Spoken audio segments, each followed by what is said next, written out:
Okay. Hello, Hello, Professor Balcerowicz. Yes, I am here. Hello. Hello. I'm happy that we were able to get you on the line today. Okay. So, Okay.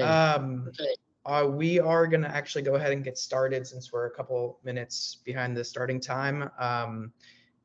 Club Officer Annabella is going to be introducing you today. However, her camera is not working, but her microphone is working. So, you know, it's the tech stuff. So I'm just going to go ahead and say, welcome everyone. My name is Nathan Silverstein. I'm the founder and president of the Polish Club at UT today. Because she is an international business major, Polish Club Officer Annabella Ninomia will have the honor of introducing Professor Balcerowicz. Before I hand the metaphorical microphone over to her, however, I want to acknowledge that today is the 84th anniversary of Nazi Germany's invasion of Poland. Hitler's invasion of Poland took place on September 1st, 1939, and marked the beginning of World War II. My thoughts are with the millions of innocent victims who lost their lives, as well as all the heroes who sacrificed their lives to fight evil. With that said, Annabella, take it away. Thank you, Nathan. Hello, everyone. My name is Annabella Ninomia. I am the Administrative Officer of the Polish Club at the University of Texas at Austin, where I'm also majoring in international business. Today, I have the honor of introducing Professor Leszek Balcerowicz. Today's event is being hosted by the Polish Club at UT, a registered student organization. This is not an event sponsored by the University of Texas at Austin. The views expressed today are of the invited guest speaker and do not represent the views of the student organization, the university, or its officers. This event is being recorded and will be posted on the Polish Club's website, where we will have a virtual library with recordings of all of our past guest speakers. I would like to thank our co-sponsors, UT Center for Russian, Eastern European, and Eurasian Studies, the Center for European Studies, Liberal Arts Honors, Texas Global, the Department of Government, the Department of International Relations and Government, the Strauss Center for International Security and Law, and the Department of Economics. I am excited to announce today's speaker, Poland's former Minister of Finance from 1989 to 1991 and 1997 to 2000, former President of the Polish National Bank from 2001 to 2007, two-time former Deputy Prime Minister of Poland, and current Professor of Economics at the Warsaw School of Economics, Mr. Leszek Balcerowicz. Professor Balcerowicz was born in Lipno, Poland. He earned his bachelor's, master's, and doctoral degrees from the Warsaw School of Economics. During the Solidarity movement, he served as an economic advisor to the Solidarity Trade Union. When Professor Balcerowicz became Poland's Minister of Finance in 1989, he faced one of the greatest challenges that an economist can, having to completely change a country's economic system. Professor Balcerowicz was tasked with transforming Poland's almost 50-year-old state-owned socialist economic system to a free market capitalist system. He initiated a series of sweeping reforms which ended hyperinflation, balanced the national budget, and eliminated inefficient economic institutions. These reforms came to be known as the Balcerowicz Plan, or shock therapy. While initially criticized by some as overly aggressive, the Balcerowicz Plan quickly started producing positive results, and since 1991, Poland has experienced consecutive annual economic growth. Today, the Balcerowicz Plan is widely regarded as a major success and a feat in the history of economics. Today, Professor Balcerowicz will be giving brief introductory remarks about shock therapy, Poland's transition from communism to capitalism. Professor Balcerowicz will then take Q&A for the remaining time, which will be moderated by Polish Club President Nathan Silverstein. It is my great honor to now welcome a titanic figure in world economics, Professor Leszek Balcerowicz. Thank you very much. So I'm supposed to say a few words? Yes, the floor is yours, Professor Balcerowicz. Okay, very short. As you know, I was born in Poland a long time ago. I graduated from the most open economic faculty in Poland, which was foreign trained faculty. And then I graduated from St. John's University MBA in economics. However, I decided to return to Poland. I have no illusions about the limits of the system, which was imposed by the Soviet Union. But for some reason, I decided to stay there, at the same time trying from within to improve it to the extent was possible. I had no hope that democracy could be introduced in my country, but at least I've been trying to improve the economy. Starting from 78, 78, I created an informal group of then young economists, and our ultimate model was a work research management, not because we thought it was the best one, but we thought this is the maximum which would be obtainable, and we were ready with our proposals in 1980. Solidarity movement under Lech Wałęsa has accepted this proposal. Then, however, there was an introduction of martial law in December 81. And we continue working informally without seeing the light in the tunnel. But we have, as a group, about 10, 15% continued studies on various institutional systems, including free market economy. And when unexpectedly the Soviet Union started to loosen up under Gorbachev and possibilities for reforms in Poland increased, there was a great demand for unofficial reform proposals, and it turned out that we were the only ones who had more or less ready. So this is why the first non-communist prime minister, Tadeusz Mazowiecki, turned to me. I initially declined because I was supposed to go to Britain, but then accepted, and so it started. Now, I have a group of people. Without people with whom I worked before, I would never dare to accept these Venturum's proposals. I knew that we have to be very fast on stabilization because Poland faced hyperinflation in the second half of 1990, some 20–30% a month. And then we would have to be fast on liberalization and deeper institutional change. This is more or less the essence of the program, which was elaborated in the last month of 89 and then launched on the 1st of January 1990. There were limits in speed, unavoidable ones. Namely, stabilization and liberalization can be introduced rather fast. But deeper institutional change, including privatization, requires more time, unavoidable.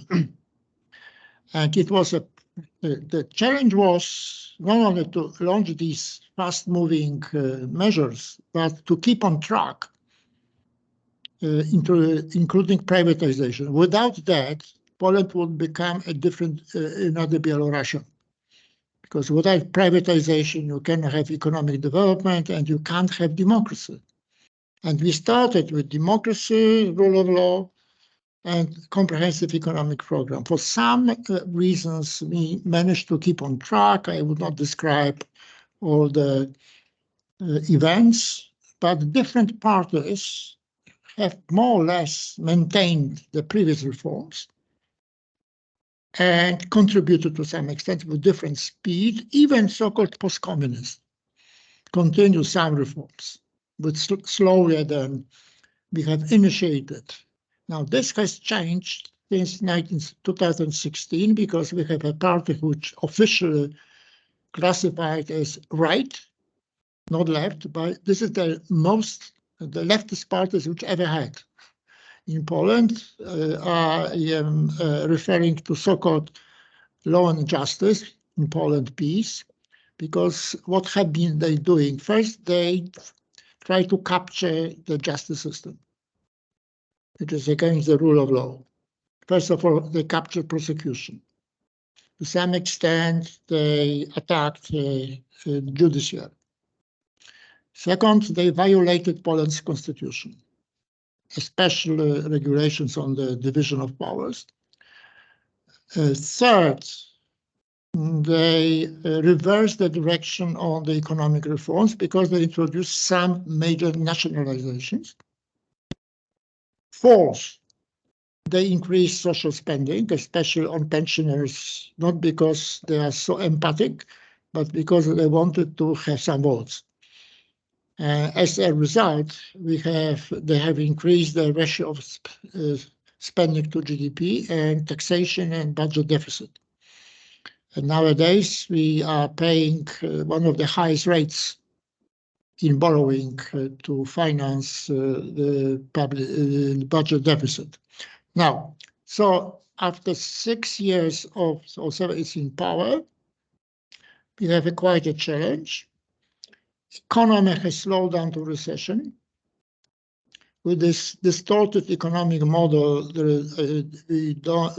I don't think there's much hope for rapid continued economic growth. So we're facing the Italian disease, and we have a damaged justice system. So the coming elections in 50 days are almost as important as those in 1989. They would decide whether Poland would return to the previous path and to democracy, fully fledged market economy and the related economic growth, or would continue on this bad path initiated some 6-7 years ago. What I can say, I do my best to contribute to the good scenario, working within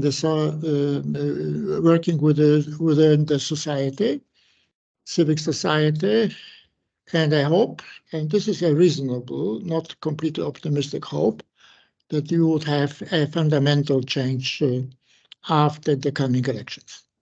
So much for my introduction. The floor is yours. The most interesting part is always Q&A.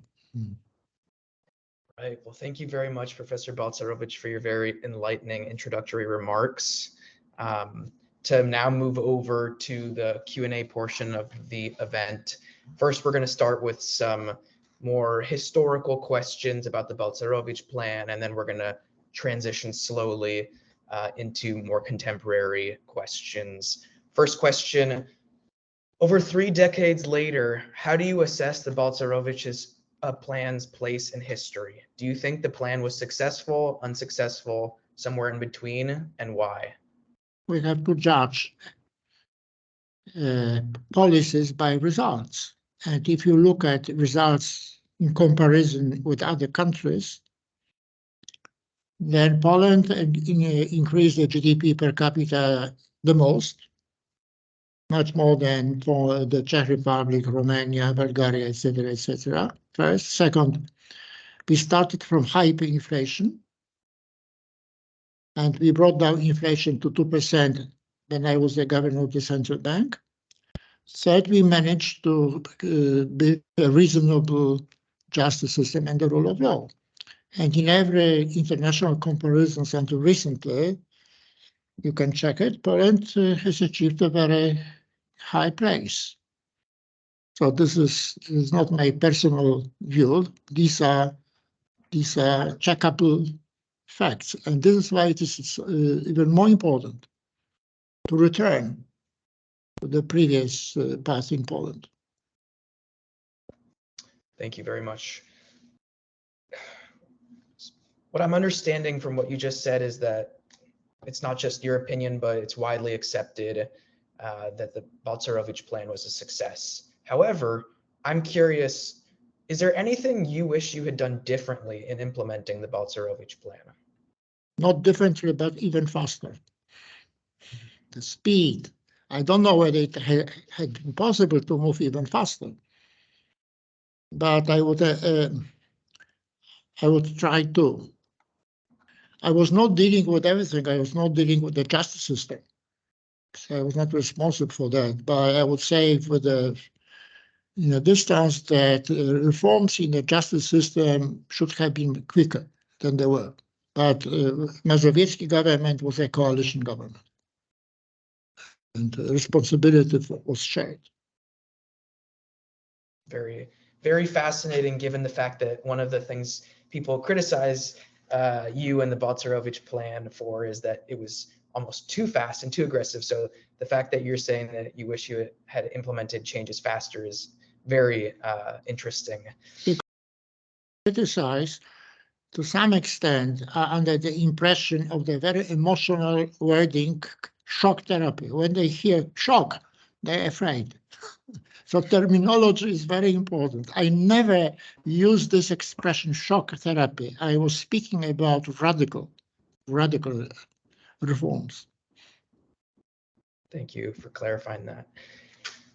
You mentioned that Poland is now either in recession or heading towards recession. However, up until recently, Poland has experienced consistent economic growth for over 30 years. When I tell people that Poland's economy at least was thriving until very recently, they always want to know why. So my next question is, what have been the main sources of Poland's economic success? Well, I would say first that we avoided so far a major crisis. We didn't have any crisis in the banking sector, as distinct from some Western economies. And even though our fiscal side was far from perfect, so far we never suffered a fiscal crisis, like say in Greece or in Italy. First, so no negative shocks. I'm afraid they are coming, but so far for the 30 years, no. Second, we have a right beginning of structural or institutional reforms. And as I said, until recently, there was a continuation of these reforms. Third, the reversal started 2016, but it had been gradual: nationalization, more regulation, more fiscal spending, and it takes time, sometimes several years, before the beginning of worse policies and their results. And I'm afraid we are just starting to feel the results this year. Thank you, Professor Balcerowicz. Earlier on, you mentioned in your introductory remarks that Poland has been more successful in its economic transition than any other former Eastern Bloc country. So my next question is, why is that?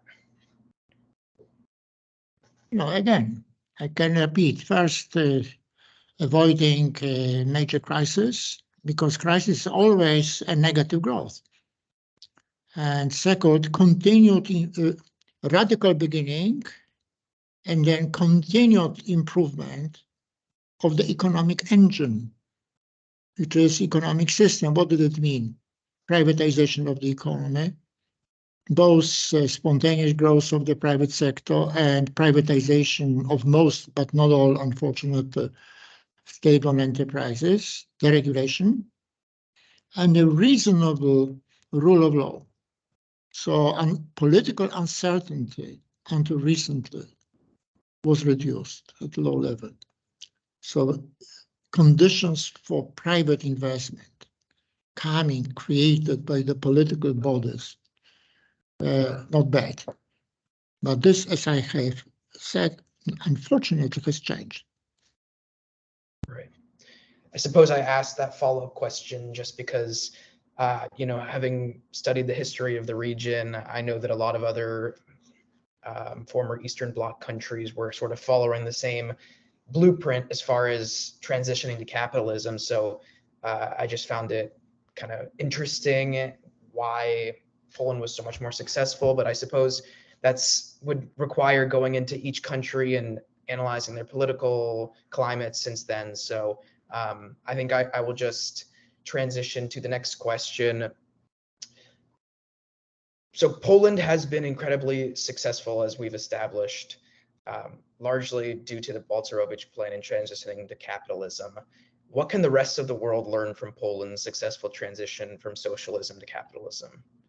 Well, that depends on the initial conditions. If you have a private economy, you don't need to privatize. If you have a large dose of state-owned enterprises, you should privatize, because it is not a question of a national culture. It is something more serious. State ownership is the power to the politicians, and the political power should be strictly limited. This is something we know from the history and constitution of the US. Political power, state power, should be limited to some unavoidable things like protection against common crimes. And justice system, especially the criminal justice system, civil justice system does not need to be completely state-owned, state-run. Thank you. Speaking of political power and political economic power, how large of an issue is corruption in Poland, if at all? Well, one should distinguish between petty or common corruption, meaning taking bribes, public officials taking bribes, and political corruption, which means the politicians take over the state apparatus. I think we have had this petty corruption, but never, for some reasons, in astronomical proportions. And I think the main reason was that we have introduced fast privatization. And reasonably efficient justice system. What has increased in Poland recently is what I call political corruption, when politicians take over state-owned enterprises and give themselves, their friends, and their families the jobs, sometimes very lucrative jobs. And the conclusion is that if you want to avoid this very serious disease, political corruption, you have to eliminate the state sector from the economy, which would be also very good and beneficial for economic growth. Right. That transitions well into my next question, which is, in the upcoming parliamentary elections and referenda, one of the questions the current Polish government is asking is, quote, do you support the sale of state enterprises to foreign entities, leading to the loss of control by Poles over strategic sectors of the economy, end quote? Why would the current Polish government ask such a question when they, as you mentioned, have overseen many large increase in privatization, and also the fact that they just recently oversaw the sale of significant state-owned petroleum assets to Saudi Arabian and Hungarian purchasers? Because they are the most dishonest politicians we ever had after 89, meaning they are trying to cheat, to brainwash less educated electorate. It's nothing to do with truth, what they're asking, and they've been using, if you know Polish, you know that they are using an invective. In Polish, wyprzedaż means not only sale, it means bad sale, something corrupt. So asking this pseudo question shows the degree of depravity which they are manifesting. So this is, I mean, their ways of behaving, their propaganda has been unprecedented. We've never had after 89 such a dishonesty in communicating or approaching or brainwashing the people. Thank you. You mentioned earlier that Poland is either in reform or either in recession or heading towards recession. And you stated that rule of law concerns in Poland and kind of major political turmoil are potential reasons for that. So my question is, do you believe that the current government's rule of law policies are directly connected and have potentially caused this recession that's either happening or is looming on the horizon? No, this is one of the reasons, not the only reason, but political manipulation or political use of prosecution increases uncertainty and risk, including among the private entrepreneurs. And this contributes to the declining rate of investment. Poland has now a rate of investment in the range between 16 and 17%, which is very low. And part of it is a state investment. And some of the state finance projects resemble the worst excesses of socialism.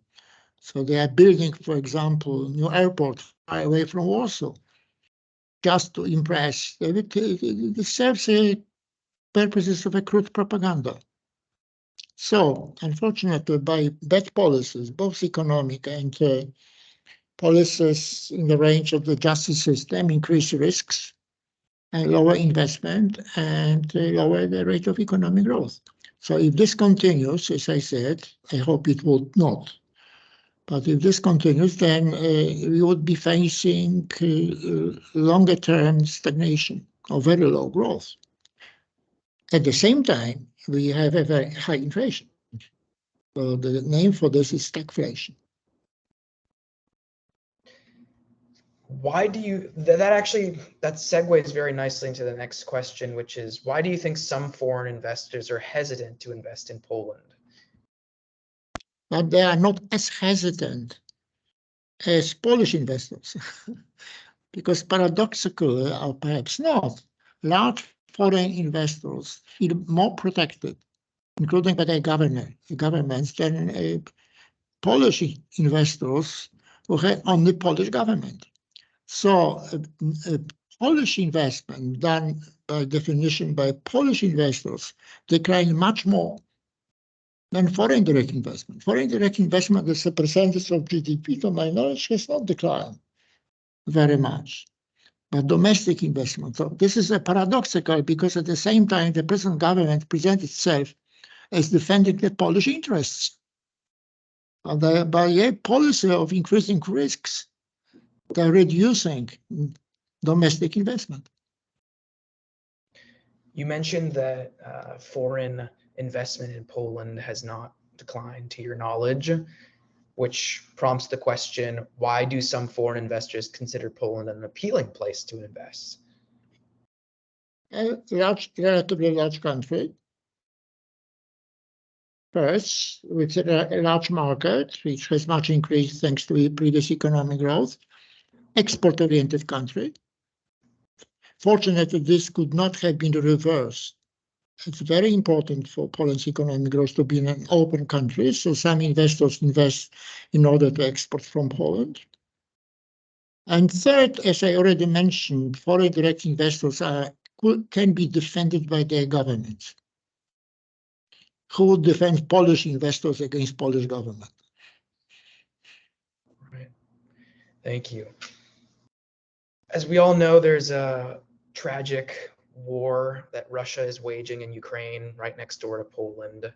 I can only, using common sense, imagine that for some that the war being so close and the fear of a spillover, although those who are educated about NATO are probably not too worried about that, but regardless, I'm sure that is creating a bit of a chilling effect, at least among some businesses, as far as foreign investment in Poland goes. So my question is, how has Russia's nearby war in Ukraine affected Poland's economy, if at all? Well, I cannot detect a visible sign of a chill among foreign indirect investors investing in Poland. But if the most important outcome of Russia's aggression against Ukraine is a great influx of the Ukrainians into Poland, especially women, because younger men has to serve in the army. And I'm happy to say that so far there were no major tensions, and there are rather friendly relationships. I'm not speaking about official contacts, I mean human contacts.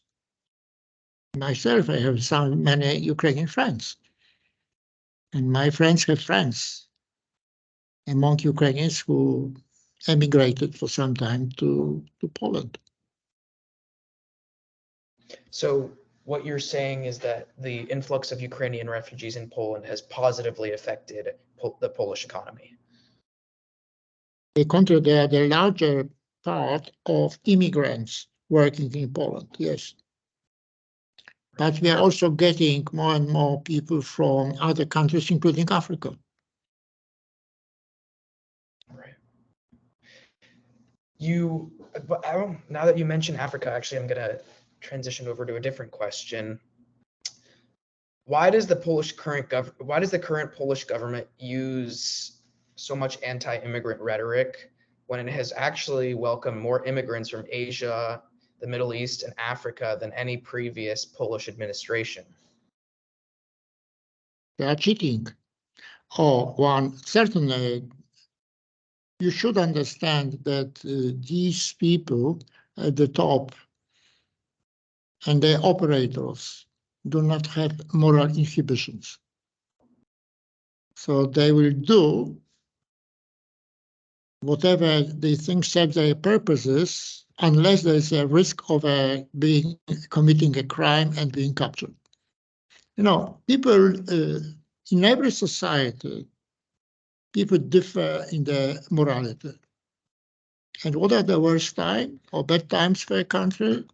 That morally bad people achieve positions of power.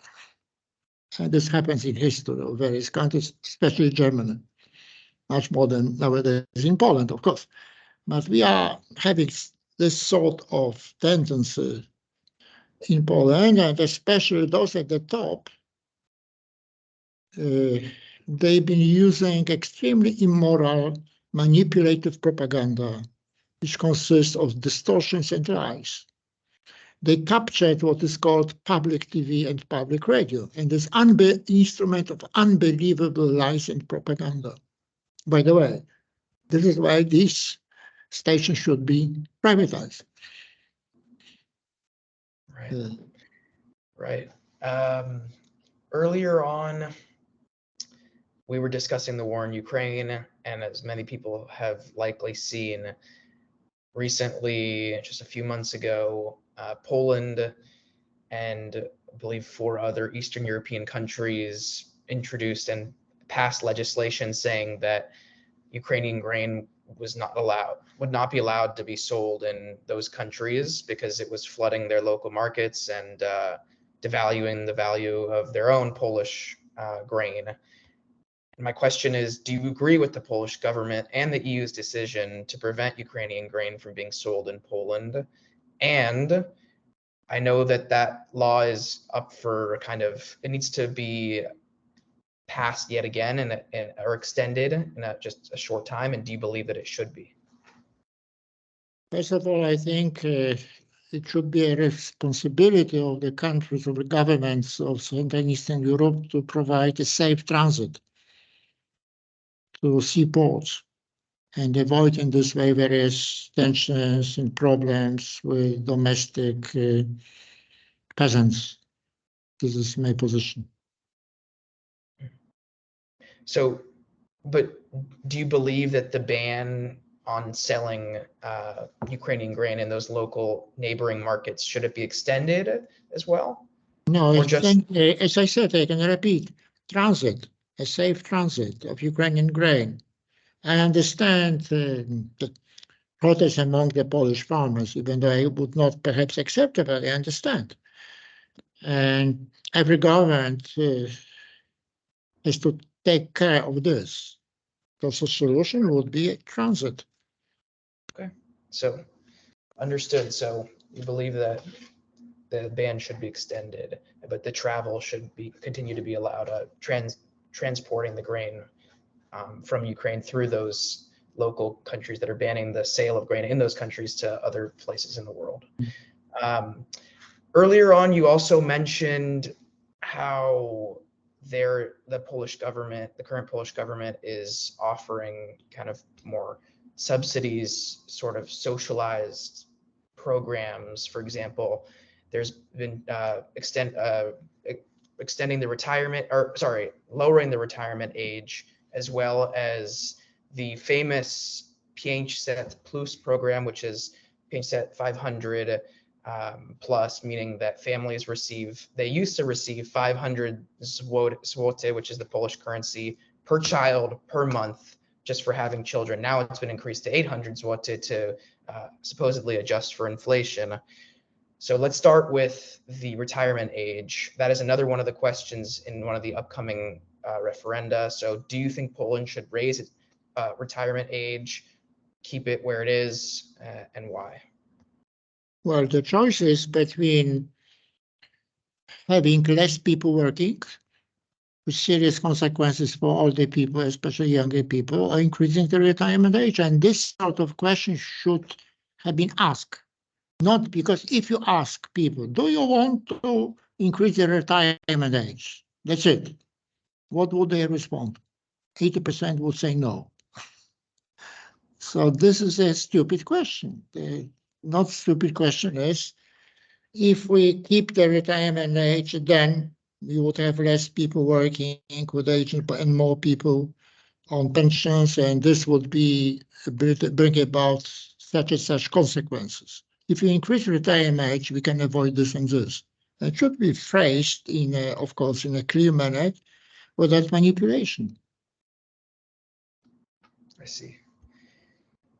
So you just mentioned, you mostly just addressed how the question is phrased, but do you personally believe that the retirement age should be raised?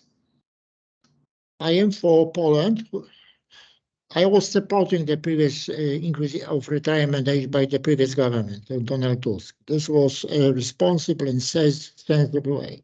And secondly, as an economist who specializes in economic growth issues, I understand that the rate of growth, Poland has to continue catching up because we still have a pretty long way to go.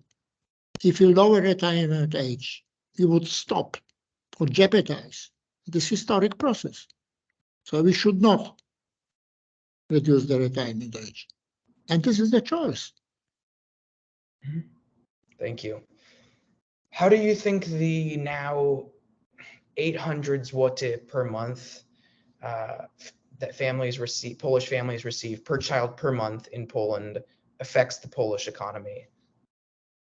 This is first of all, the question of the budget. The budget means spending, deficit, taxes, and political parties, including, first of all, Law and Justice, have not presented any calculations. And those opposition parties who accept this, they're equally dishonest or irresponsible. But fortunately, we have independent economists, and we know that if this 800 zlotys would be introduced, we would have higher taxes and or higher deficit and more expensive borrowing. And this would be detrimental after a long while to most people in Poland. So this is a political bribe. And according to the surveys I have read, this is not extremely popular. People are not as stupid as peace politicians imagine. Poland has been a member of the EU for quite some time now. And as we know, the Eurozone program is something that some EU member states have chosen to implement and others have not. Will Poland enter the Eurozone in the near future? Why or why not? Well, from the point of view of Poland's economic growth, in my mind, this is not a priority, meaning quick entry in the Eurozone. Look at Greece and the recent, they enter very quickly, but this has not removed the necessity of internal reforms in Greece. In Poland, we should change the government, remove distortions, liberalize the economy, introduce or reintroduce the independence of the justice system, stabilize the public finance, speed up economic growth. So internal domestic reforms. And quick introduction of euro in Poland does not, in my mind, belong to priorities. I am not excluding it, to be sure, but I am not saying this is important from the Poland's economic growth in the near future. Right. Speaking of the future, I have read in many places that Poland's economy is projected to surpass even the UK in GDP by 2030, for example. What do you think I understand that you're not an expert in political forecasting, and that's generally Fortunately, I am not an expert in political forecasting. I am an expert in analyzing and comparing institutional systems and their consequences. Okay, please continue. Yeah. No, just, hedging that question with the statement that political forecasting is always a risky pursuit. Do you expect that Poland, for example, would surpass the UK in GDP by 2030 or other major nations by that time period? You cannot make an unconditional forecast. This would be absurd. You have to make some assumptions about policies in the countries being compared. So if you assume a catastrophic policy in Britain and a reasonable policy in Poland, then you can pretty safely say it's not a very distant future Poland would approach the per capita income in Britain. But this, of course, begs a question. What would explain the policies which you assume? Right. I myself am not an economist. I'm just a student of Polish politics and current affairs. So I'm just repeating asking you about what I've personally read. Yeah, I'm asking you about what I've personally read. But I do understand that political forecasting is a risky Be very selective in what you read. Right. I tend to favor the reputable sources, but I suppose that's what I advise. Okay. Right. Something else that's been in the news recently, and obviously it's been going along for quite some time now, but it's been resurfacing just in the last couple days in Polish politics, and that's the issue of reparations. The Polish government's call for reparations from the German government for the Nazi invasion and occupation of Poland during World War II and all the lives lost and destruction caused. The Polish government is calling for $1.3 trillion in reparations, which is, of course, adjusted for inflation. Do you think Poland should receive reparations from Germany, and why? Not a question of what I wish or do not wish. This is a question of reality, and to my knowledge, this issue has been already settled. And if this is the case, then the present government is cheating. In Poland is cheating Polish people. Can you elaborate a little bit more as to when you say that the issue has been settled? Because I understand that that's a common sort of talking point, and the Polish government claims that it hasn't been settled, and then some people claim it has been. So could you just, for the audience's sake, help explain why you believe that it's been an issue that's been settled? You have to approach people who specialize in constitutional law and international treaties first. But second, as a rule of thumb, I would never believe promises of the present Polish government. Right. This is another sort of political forecasting question. I usually like to conclude the meetings with just one or two of these questions. I understand that they're incredibly hard to answer. And even if you don't want to answer it, then that's okay. But we see that Poland has some serious ideological differences with the EU, at least under the current Polish government. The question is, if Poland is under another government like it is now in the future, which is many would regard as right or far right, and Poland assuming Poland has already caught up with Western Europe economically by that point, do you think Poland might leave the EU at some point due to those ideological differences once they're done fully catching up economically? Well, first, I don't understand what is ideological differences. Do you refer to different propaganda? In Poland, the present government is using hostile propaganda against what it considers its enemies. But this is a very bad practice. Majority of Polish population does not believe in this sort of propaganda, and we have rightly regards Poland's membership in European Union and also in NATO is a very important fact, fundamental of Poland's situation after 89.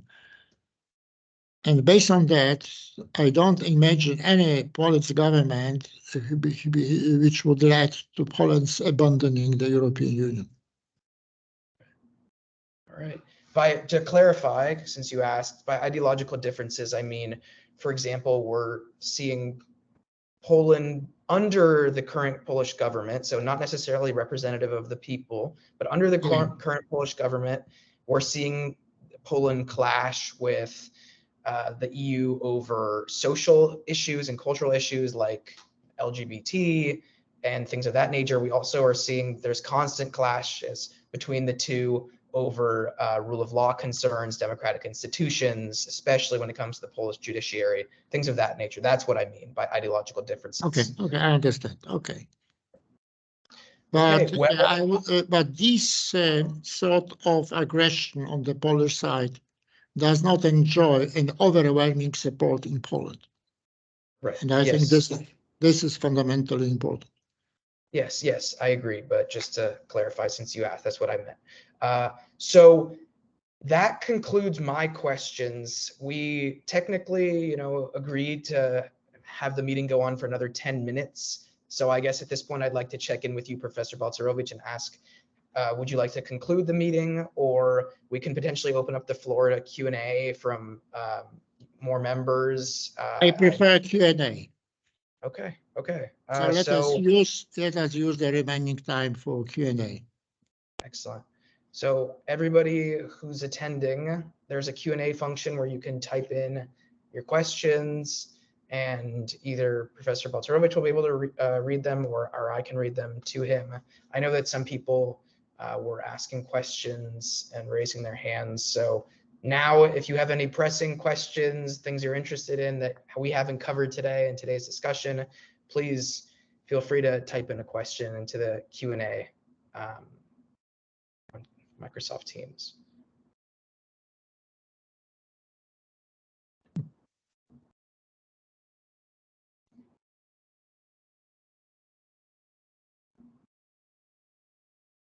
We have exhausted all the relevant questions I can see. Yes. Right. It was quite the comprehensive discussion. Yes, thanks to you. Well, no, you're too kind. It's thanks to you and your thorough replies. So,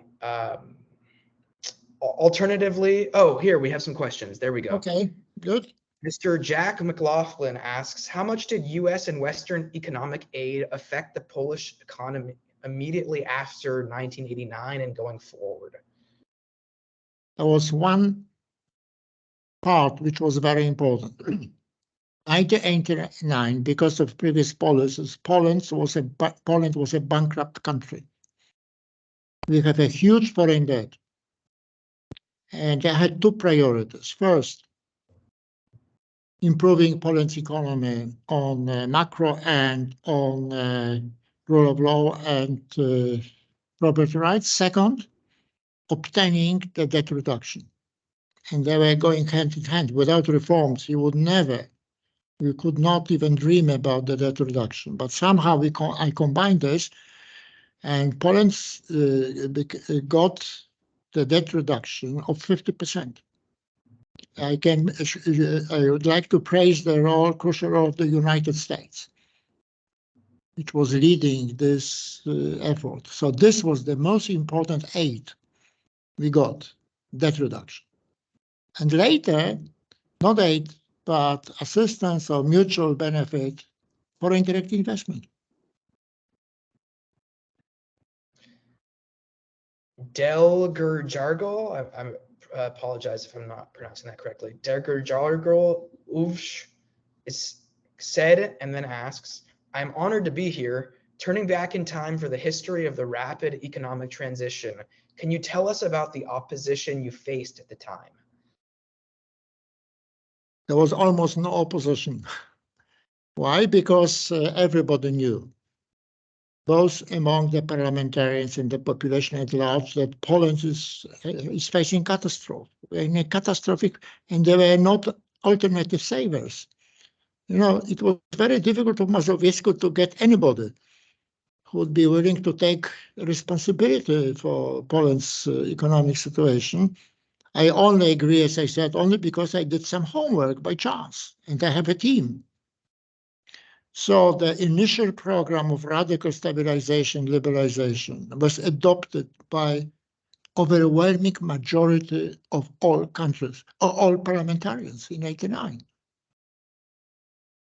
And then when there was the second wave of reforms, which I was also chairing in between '97 and 2000, majority supported acceleration of such reforms like, for example, privatization and stabilization of public finance. Thank you. I don't see any other questions from the audience in the Q&A section as of right now. So I will ask a follow-up question based on something you just said, which is we've been talking this whole meeting about how the Balcerowicz plan was implemented rapidly. And we've been talking more about whether that was good or bad and what the reactions were to that. But for those of us who are not economics experts or economists, why was it so important for the Balcerowicz plan to be implemented rapidly? Was it just kind of like a nip it in the bud, let's get to work as soon as possible type thing, or why was that? Well, you have to distinguish three parts of initial economic plan. First, putting down inflation. If you have high inflation, it is like fire in your house. You cannot put it down slowly. The house would burn. Second, liberalization, meaning extent of economic freedom. The more rapidly and broadly, the better, because then you set in motion powerful forces of economic private initiative. And the third, deeper structural change, which takes more time, but it should not take ages. And this was including privatization of the economy. If privatization was stopped, then there would be a political base for the reversal of the previous economic system, like it has happened in Belarus. Lukashenko, the present ruler, since the early 90s, has frozen the state's overwhelming state sector. And thanks to that, thanks to the control of a society, if you have an overwhelming state sector, you can control society. Have frozen dictatorship and inefficient economy. I have another question that I just thought of, which is the current Polish government is widely considered to be, as I said, right or far right. And they often criticize communism, and which you would expect of a far right party. However, we've discussed today that there's a lot of a lot of nationalization in Poland. In fact, and a lot of socialist policies as well. You know, the 800 zloty that families receive per child per month. So my question is, do you find it ironic that the current Polish government doesn't necessarily practice what it preaches in terms of communism, socialism, nationalization? Yes, that's a very fitting observation. But let me say, first of all, then this terminology of left and right does not make any sense nowadays. It made sense in 17th century because of the position in the French parliament, but not anymore. So a better, more fitting description would be, on the one hand, statist, on one extreme, those who want to preserve the dominating role of the state in the economy, which leads to political corruption and to inefficiency, and liberals, not in the American sense, but in the classical European sense, those who want to limit the extent of the state so that economic freedom, including political, including property rights, can be huge. So terminology plays enormous role. And to finish our discussion, I say one of the most important books I have read, and this was not included in my studies, was Formal Logic, which teaches you how it is important that words have precise meaning and the sentences have precise meaning. I think this is absolutely elementary and worth dedicating some time. Right. Thank you for that recommendation. And now, as we come up on the hour, I would like to say thank you very much for all your time, for your thoughtful replies, and for helping educate me and all of the audience members about the current political and economic situation in Poland, and also a bit of history. We greatly appreciate you being here with us. Thanks a lot. Thank you very much. Thank you very much. Good luck. Thank you everyone for being here. Okay. Goodbye.